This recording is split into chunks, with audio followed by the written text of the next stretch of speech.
एक बार की बात है, घने जंगल में बसे एक छोटे से सुरम्य शहर में एक पुरानी जीर्ण शीर्ण हवेली थी जिसे विलो हाउस के नाम से जाना जाता था।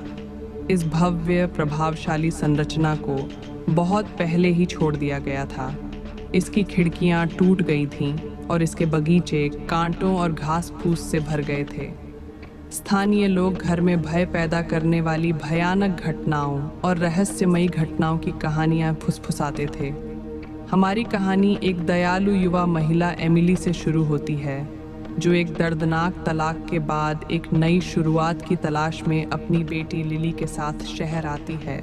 शहरवासियों की चेतावनियों के बावजूद उन्होंने विलो हाउस को अपना नया घर बनाने का फैसला किया। चरमराते सामने वाले दरवाजे से कदम रखते ही भावनाएं आशा और आशंका से मिश्रित हो जाती हैं। बसने के तुरंत बाद एमिली और लिली को विलो हाउस के भीतर डरावनी घटनाओं का अनुभव होने लगा।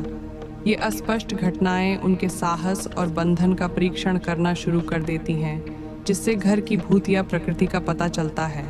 अपनी बेटी के लिए एमिली का प्यार और सुरक्षा तब झलकती है जब वह इन भयानक मुठभेड़ों का दृढ़ संकल्प के साथ सामना करती है। एमिली को एक पुरानी पत्रिका मिलती है जो विलो परिवार की दिल दहला देने वाली कहानी का खुलासा करती है। जो कभी घर में रहता था, उनकी कहानी प्रेम, हानि और विश्वासघात की है, जो उन आत्माओं पर प्रकाश डालती है जो लगातार बनी रहती हैं। यह क्षण दर्शकों से सहानुभूति जगाता है, अतीत को समझने के महत्व पर जोर देता है।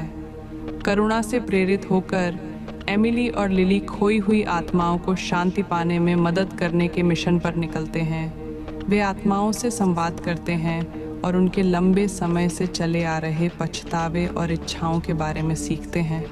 भावनाएं मार्मिक हैं क्योंकि वे टूटी हुई आत्माओं को सुधारने का प्रयास करती हैं। जैसे ही एमिली और लिली आत्माओं को मुक्ति दिलाने में मदद करने में सफल होती हैं, घर में बदलाव आ जाता है। आत्माओं को शांति मिलने पर एक समय उदास रहने वाली हवेली नरम, अलौकिक रोशनी से नहा उठी है। यहाँ सबक ये है कि प्रेम, करुणा और समझ सबसे गहरे घावों को भी ठीक कर सकती है।